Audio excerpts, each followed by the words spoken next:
ডিগবৈত অবৈধ প্ৰেম ভুক্তভোগী মহিলাৰ ভয়ংকৰ অভিযোগ অনুসৰি ডিগবৈৰ এজন যুৱ নেতাই সহায়ৰ হাত আগবঢ়োৱা প্ৰতিশ্ৰুতিৰে ভুক্তভোগী মহিলাৰ পৰা সৰকালে লক্ষাধিক টকা 14 জুন 2025 তাৰিখে সময় নিশা প্ৰায় 11 বজাত এডল যুৱক মহিলা সমিতিৰ কৰ্মকৰ্তা ডিগবৈ সংগঠনৰ নেতৃবৃন্দৰ সৈতে আগে এগৰাকী মহিলা আৰু পাছে সাংবাদিকৰ কেমেৰা উদ্দেশ্য এক বিবাহিত লম্পট চৰিত্ৰৰ 2 সন্তানত পিতৃ অবৈধ প্ৰেমিকাৰ সৈতে এটা ধৰা পেলাই সামাজিকভাৱে বহি প্ৰকাশ ঘটোৱা স্থান ডিগবৈ বৰবিল ৰাজহুৱা বাছ স্থানৰ সমীপৰৰ এটা ভাড়া ঘৰত ভুক্তভোগী মহিলাগৰাকীৰ ভাষ্য অনুসৰি মহিলাগৰাকীয়ে নিজ স্বামীক অবৈধ সম্পৰ্ক ৰক্ষা কৰি অহা মহিলাগৰাকীৰ সৈতে হাতেলুতে ধৰা পেলাবলৈ সহায়ৰ ভিক্ষা খোজা ছাত্ৰ নেতাসহ উপস্থিত সংবাদকৰ্মীৰ সন্দেহৰ স্থল কিয়নো উক্ত নিশা সংঘটিত হোৱা সমগ্ৰ ঘটনা কেমেৰাত বন্দী কৰাৰ পাছতো এজনো সাংবাদিক কৰ্মীয়ে বাতৰি পৰিৱেশন নকৰাৰ বিপৰীতে সহায় হাত বঢ়োৱা ছাত্ৰ নেতায়ো যোগাযোগ বিচ্ছিন্ন কৰাত ভুক্তভোগী মহিলাগৰাকীয়ে সন্দেহ প্ৰকাশ কৰি আজি সংবাদ মাধ্যমৰ আগত নিজৰ মত প্ৰকাশ কৰে ভুক্তভোগী মহিলাগৰাকী ডিগবৈ 1 নং বৰবিলৰ নিবাসী জয়া মেধিৰ দুখৰ দিনত সহায়ৰ হাত আগবঢ়াবলৈ উপযাচি ডিগবৈ এজন স্বয়ংভূ যুৱ নেতাই অসহায় মহিলাক সহায়ৰ প্ৰতিশ্ৰুতিৰে সৰকালে লক্ষাধিক টকা সমগ্ৰ ঘটনাৰ সৈতে প্ৰত্যক্ষ আৰু পৰোক্ষভাৱে জড়িত নেতা পালি নেতাসহ সাংবাদিক বৰ্তমান পালন কৰা মৌনব্ৰতৰ ৰহস্যময় গুন্ধৰ সন্দেহ পোৱাৰ কথা সদৰি কৰিছে ভুক্তভোগীয়ে ডিগবৈৰ পৰা নিতুমণি শইকীয়াৰ ৰিপৰ্ট নিভাজ অসদিনে যিখিনি লুকাই ৰাখিছিলে তেওঁৰ অপকৰ্ম সেই অপকৰ্মখিনিৰ জৰিয়তে তেওঁ সকলোকে কৈ আছে যে মই মোৰ মানুহজনীক লগতে সন্তান দুটাক যিখিনি প্ৰাপ্য মই সকলো দিছো কিন্তু বৰ্তমানলৈকে মই একো পোৱা নাই মাত্ৰ মোৰ ছোৱালীজনী বাহিৰত শিক্ষাৰ কাৰণে বাহিৰত থাকিবলগীয়া হৈছে আৰু সেই শিক্ষাৰ খৰচখিনি তেওঁ অকল শিক্ষাৰ খৰচখিনিহে বহন কৰিছে ঘৰলৈ আহিলে খোৱা বোৱা কমপ্লিট মই কৰো বা মোৰ ভাইটিয়ে কৰে লৰাটোক ভাইটিয়ে পঢ়া শুনাৰ দায়িত্ব লৈছে আৰু মই যি কষ্ট কৰিছো বৰ্তমান মই লৰা ছোৱালীৰ নামত কম পৰিমাণে হ'লেও তেওঁলোকৰ নামত যাতে ভৱিষ্যতে কষ্ট নহয় সেইখিনি গোটাবলৈ চেষ্টা তাৰ পিছত থানাৰ পৰা মই কোনো ধৰণৰ সঁহাৰি পোৱা নাছিলো সঁহাৰি পোৱা নাই বাবেহে মই SP অফিচলৈ নিজে গৈছিলো নিজে তেওঁলোকক সব অৱগত কৰিছিলো সেই মুহূৰ্তত মোক সৌৰভ মহোদয় ক্ৰাইম ব্ৰাঞ্চৰ সৌৰভ মহোদয় ছাৰে কৈছিলে আপুনি ডিগবৈলৈ যাওক ডিগবৈত আপোনাক মই সহায় কৰিম আৰু তেওঁৰ সহায়তে মই কেছটো ডিগবৈ থানাত এন্ট্ৰি কৰিবলৈ সক্ষম হৈছিলো আপুনি উল্লেখ কৰা মতে আপোনাৰ পৰা বহু কেইজন যুৱক আহিছিল আপোনাৰ ওচৰলৈ সহায় সহযোগ কৰিম বুলি আগবাঢ়ি আহিছিলে কিন্তু সেই সময়ত মই বহুতৰ লগত যোগাযোগ কৰিবলৈ চেষ্টা কৰিছিলো কিন্তু কোনেও মোক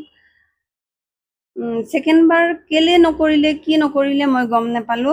কিন্তু মহিলা কেইগৰাকী VDP মহিলা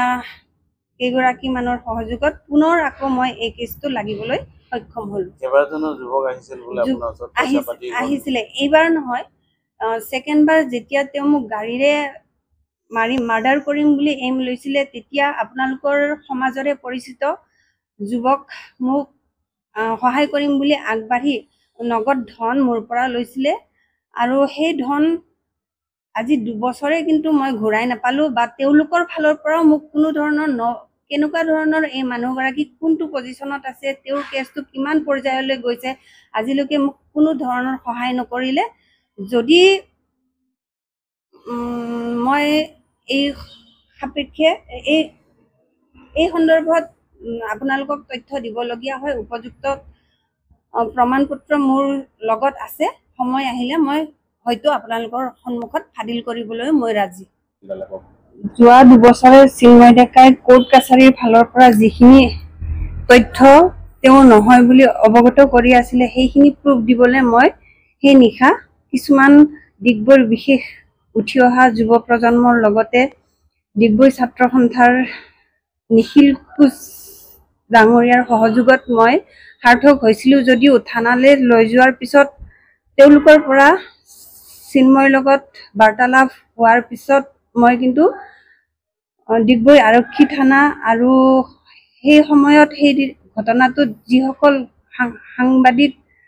সংবাদ মাধ্যম আহিছিলে তেওঁলোকৰ ফালৰ পৰাও মই কোনো সহায় নাপালো গতিকে মঙলবাৰে মই তিনিচুকীয়া SP অফিচলৈ গৈ সৌৰভ মহোদয় ছাৰৰ তত্বাৱধানত পুনৰ মোৰ দৰখাস্ত ডিগবৈ আৰক্ষীলৈ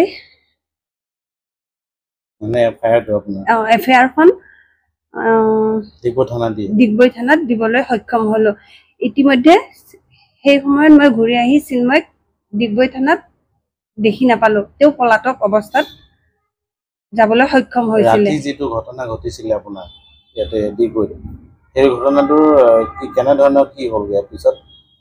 আপোনাৰ? সেই সময়ত এগৰাকী মহিলা সাংবাদিকো আছিলে, লগতে আৰু কোন কোন সাংবাদিক আছিলে মই ইমান অৱগত নহয়। তথাপিতো সেই সময়ত যিগৰাকী মহিলাই মোক এই ক্ষেত্ৰত হেল্প কৰিম বুলি কৈছিলে, সময়ত কিন্তু তেওঁ মোৰ পৰা আঁতৰি গ'ল। আজিও মই কুৱেশ্যন মাৰ্ক হৈ থাকিলো, তেওঁ কেলে মোৰ পৰা আঁতৰি গ'ল।